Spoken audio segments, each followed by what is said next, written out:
ये आकाशवाणी रायपुर है। छत्तीसगढ़ी समाचार बुलेटिन के संग वसुधा सेन के जय जोहार। अब सुनो आज के प्रमुख समाचार। राष्ट्रपति द्रौपदी मुर्मू बिलासपुर में गुरु घासीदास विश्वविद्यालय के 10वां दीक्षांत समारोह में हुई शामिल। ये मौका में 2,946 विद्यार्थी मन ला दीन उपाधि। केंद्रीय गृह मंत्री अमित शाह काली कांग्रेस सरकार के खिलाफ आरोप पत्र पेश करही। उन्हें कांग्रेस के पूर्व राष्ट्रीय अध्यक्ष राहुल गांधी काली नवा रायपुर में आयोजित राजीव युवा मितान सम्मेलन में होही शामिल। और मतदाता सूची में नाम जुड़वाए बर काली और परन दिन यानी 2 और 3 सितंबर ले प्रदेश के सब्बो मतदान केंद्र में विशेष शिविर के आयोजन करे जाही। अब समाचार विस्तार ले। राष्ट्रपति द्रौपदी मुर्मू हा युवा मन ला कहे हैं कि चंद्रयान मिशन जैसे ही जीवन ला घलो देखें और कठिनाई के डट के मुकाबला करें। एक हरले सफलता जरूर मिलही। राष्ट्रपति है ये बात बिलासपुर में गुरु घासीदास विश्वविद्यालय के 10वां दीक्षांत समारोह ला संबोधित करत हुए कहिन। ये अवसर में विश्वविद्यालय हा 2,946 विद्यार्थी मन ला उपाधि प्रदान करेन।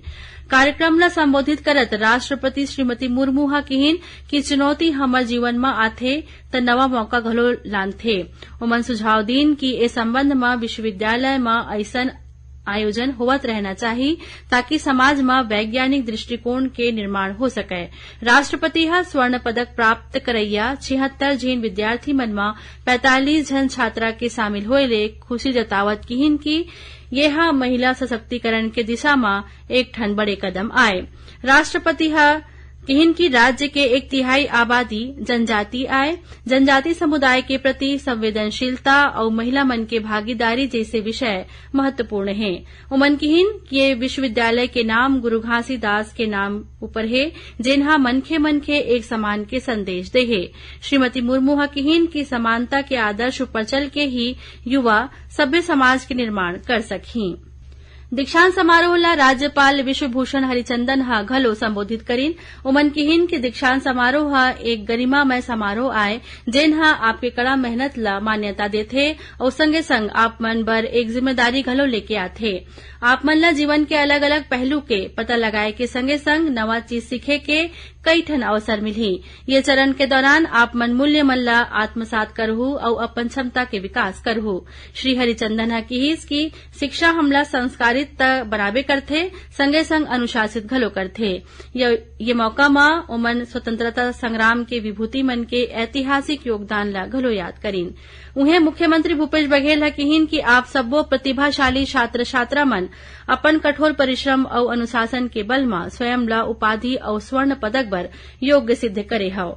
समारोह में केंद्रीय जनजाति विकास राज्य मंत्री रेणुका सिंह, सांसद अरुण साव और विजय बघेल, उच्च शिक्षा मंत्री उमेश पटेल, बिलासपुर के महापौर रामशरण यादव और विश्वविद्यालय के कुलपति आलोक कुमार चक्रवाल समेत कई जनप्रतिनिधि, प्रशासनिक अधिकारी और विद्यार्थी मन उपस्थित रहिन। एकर पहली राष्ट्रपति द्रौपदी मुर्मू आज ऐतिहासिक और धार्मिक नगरी रतनपुर स्थित आदिशक्ति मां महामाया देवी मंदिर पहुंचीन। इहां उमन विधिवत पूजा अर्चना करके देशवासी मन के सुख समृद्धि और प्रगति की कामना करीन। ये मौका मां महामाया देवी के राजसी श्रृंगार करेगे रहीस। इस दौरान राज्यपाल विश्वभूषण हरिचंदन, मुख्यमंत्री भूपेश बघेल और केंद्रीय जनजाति विकास राज्य मंत्री रेणुका सिंह घलो मौजूद रहीन। मतदाता सूची में नाम जुड़वाए बर काली और परन दिन यानी 2 और 3 सितंबर ले प्रदेश के सब्बो मतदान केंद्र मन में विशेष शिविर के आयोजन करे जाही। ये शिविर के माध्यम ले मतदाता परिचय पत्र में नाम या पता गलत दर्ज होए ले ओमा सुधार घलो करे जाही। एकर अलावा लोगन मन के आधार नंबर ला मतदाता परिचय पत्र ले घलो जोड़े जाही। प्रदेश में मतदाता सूची के पुनरीक्षण के काम 11 सितंबर तक चलही। वहीं 4 अक्टूबर के मतदाता सूची के अंतिम प्रकाशन होही। छत्तीसगढ़ी समाचार बुलेटिन आप मन आकाशवाणी रायपुर ले सुनत हव। छत्तीसगढ़ के खबर ले है आपकी वास्ता और खबर के विश्वसनीयता ले है हमार वास्ता। आकाशवाणी समाचार रायपुर के प्रादेशिक समाचार बुलेटिन के संगे संग हमार समसामयिक कार्यक्रम आप रेडियो के संग अपन मोबाइल में घलो सुन सकत हव। आकाशवाणी समाचार फेसबुक, ट्विटर और यूट्यूब में घलो हावय। हमार फेसबुक पेज हरे Chhattisgarh news on AIR, Twitter handle CGAIR news और हमार यूट्यूब चैनल हरे छत्तीसगढ़ AIR न्यूज। तो अब रेडियो के संगे संग आपके मोबाइल के माध्यम ले हम आप तक पहुंचत हन। छत्तीसगढ़ के हर खबर पर सुनत रहो आकाशवाणी समाचार। अब आगू बाढ़बो बाते समाचार कोती। भारतीय जनता पार्टी राज्य के कांग्रेस सरकार के खिलाफ काली 2 सितंबर के आरोप पत्र पेश कर ही रायपुर के पंडित दीनदयाल ऑडिटोरियम में राखे गए कार्यक्रम में केंद्रीय गृह और सहकारिता मंत्री अमित शाह ये आरोप पत्र पेश कर ही श्री शाह काली ले 2 दिन के दौरा में छत्तीसगढ़ आवत है। ये दौरान उमन भाजपा प्रदेश कार्यालय कुशाभाऊ ठाकरे परिसर पहुंच के पार्टी पदाधिकारी मन के बैठका ली। उन्हें श्री शाह काली सरायपाली के अर्जुंदा गांव में जनजाति समाज कोतिले राखे गए अभिनंदन कार्यक्रम में शामिल होही। कांग्रेस के पूर्व राष्ट्रीय अध्यक्ष राहुल गांधी काली 2 सितंबर के रायपुर आई। उमन नवा रायपुर में आयोजित राजीव युवा मितान सम्मेलन में शामिल हुई और सभा ला संबोधित करही।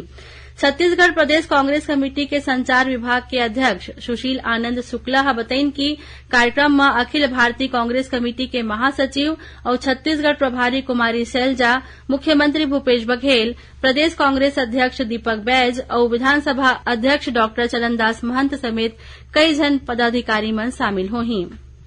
सुनैया मन ला बता दें कि प्रादेशिक समाचार एकांश डहार ले समसामयिक विषय में आधारित साप्ताहिक कार्यक्रम बातों बातों में ए बखत केंद्र सरकार डहार ले रसोई गैस के कीमत में कमी करे जाए के फैसला ऊपर अर्थशास्त्री प्रोफेसर आर के ब्रह्मे ले के भेंट वार्ता प्रसारित करे जाही।